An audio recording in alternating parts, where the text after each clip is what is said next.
상당한 효과죠. 네. 2,000등씩 올라간다고 생각하면 되겠네요. 그렇죠. 2,000등 정도씩 올라간다라고 하면 엄청난 거죠. 기존에 서울대 최하위 학과를 가든가 아니면 고대를 중하위권 학과를 가야 될 학생이 서울대를 갈 수 있는 기회가 생겨날 수도 있는 거예요. 근데 하나 주의해야 될 게 있어요. 그게 뭐냐면은 올해 영재학교하고 과고가 의대 제한을 거는 첫 해예요. 이제 그 학생들이 이제 의대로 가지 못하고 적체가 되는 게 있는 거거든요. 그러니까 스카 20개월에 올 수 있었지만 지역 인재로 의대에 흡수해 줄 수 있는 인원이 얼마만큼 되는가. 의대로 흡수되는 인원이 더 많아지면서 공대 쪽이 비면서 그 아래에 있던 학생들이 스카이 공대에 얼마큼 올 수 있는가. 치대 약대. 사실 중요하네요, 이것도. 그쵸. 그게 꽤 중요하죠. 네. 그래서 그걸 제가 무진장 이제 좀 제대로 밝혀보려고 네.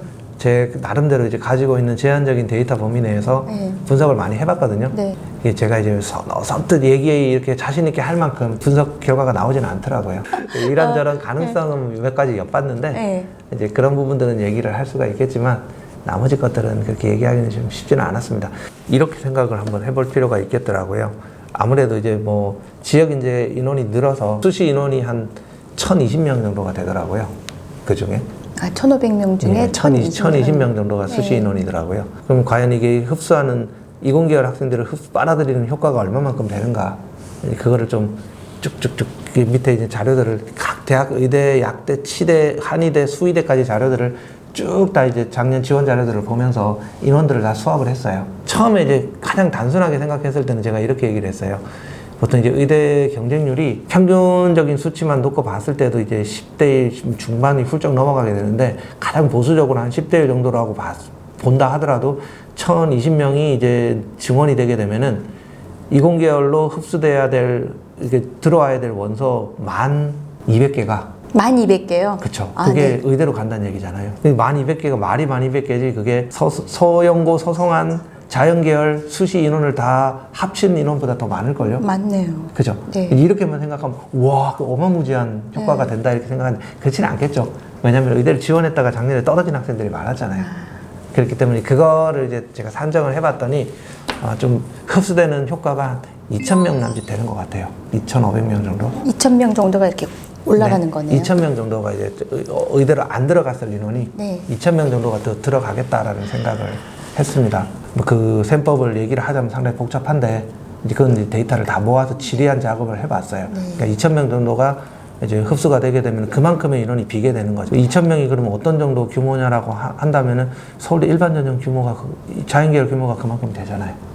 그 정도가 통째로 빈다는 얘기예요. 상당한 효과죠. 네. 2,000등씩 올라간다고 생각하면 되겠네요. 그렇죠. 2,000등 정도씩 올라간다라고 하면 엄청난 거죠. 그러니까 기존에 서울대 최하위 학과를 가든가 아니면 서울대 못 가면 연대를 못 가니까 연대를 못 가고 고대를 한 중하위권 학과를 가야 될 학생이 서울대를 갈 수 있는 기회가 생겨날 수도 있는 거예요. 물론 이제 대학마다 그게 학생부 종합 전형이기 때문에 그 학생들을 선발할 건지 네. 아니면 대안이 되는 기존에 떨어뜨렸던 다른 학생을 선발을 할 건지 이제 그거는 모르는 일이에요. 네. 누가 기회를 잡을지는 모르겠지만 누군가는 그렇게 기회를 잡는다라고 봐야 되는 거죠. 뭐 그리 본다면은 제가 이제 요걸 가지고 단순하게 이제 사람들이 직관적으로 알아들을 수 있게끔 분석을 해보니까 한 0.22 등급 정도가 네. 예, 내신 평균 석차 등급 지표가 올라가더라고요. 그리고 자사고 같은 경우는 0.4 등급 정도가 올라가요. 전국 단위 자사고 같은 경우. 얘기하셔도 괜찮죠? 물론 이제 이게 틀렸다고 비난을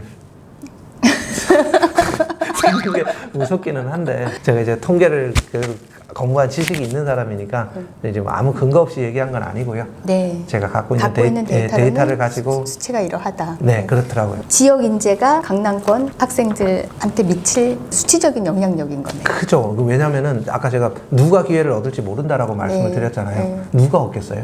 누군가는 기회를 잡는데 학군지 학생들은 좀 수월해지지 않을 예상을 하고 있습니다. 네. 근데 하나 주의해야 될 게 있어요. 그게 뭐냐면은 올해 아직 분위기가 확실하게 이제 잡히지는 않았는데 영재학교하고 과고가 네. 지금 의대 제한을 거는 첫 해예요, 올해가. 입학하는 시점부터 네. 이제 서약서를 쓰고 들어간 첫 해거든요. 아. 그래서 영재학교 학생들은 네. 이제 아무래도 학교생활 기록부 2 양식으로 전환이 돼서 학교에 이제 전달이 되기 때문에 부담스럽죠.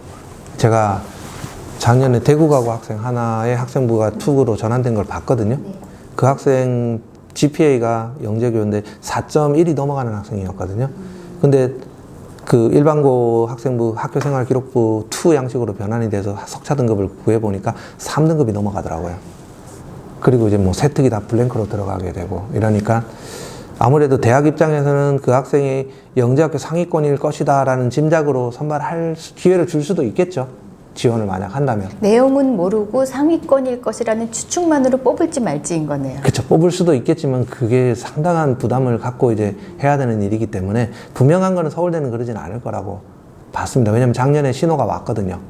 작년에 이제 대구가고랑 대전가고가 조기 시행을 했어요. 그거를. 했는데 안 뽑더라고요. 지원하니까. 다 탈락을 하더라고요.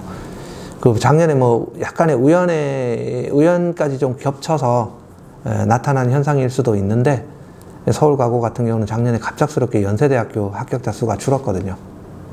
고대도 마찬가지로 줄었고요. 뭐 그게 1단계는 통과를 했는데 2단계에서 뭐 다 떨어졌다 이런 얘기도 이제 들리더라고요. 실제로 그게 사실인 것 같고. 그렇지만 어쨌든 그 학생들을 완전히 쓸어 담던 분위기가 없어졌다라고 하는 건 명확한 거죠.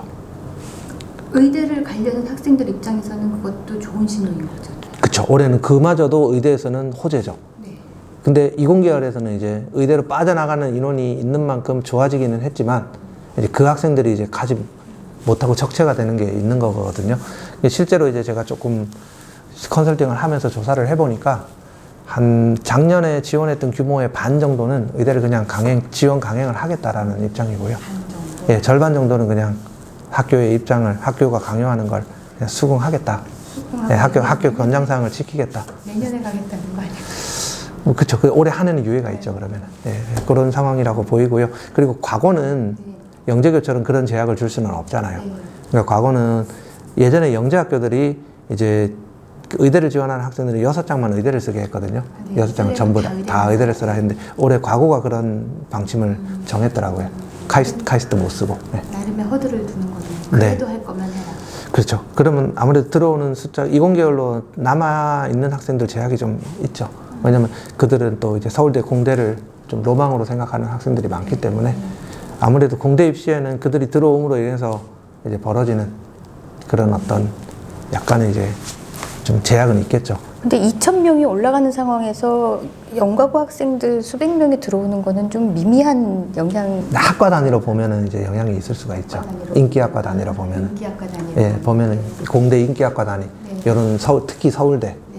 서울대 공대 인기학과 단위로 보면은 제약이 있을 수는 있을 겁니다. 예.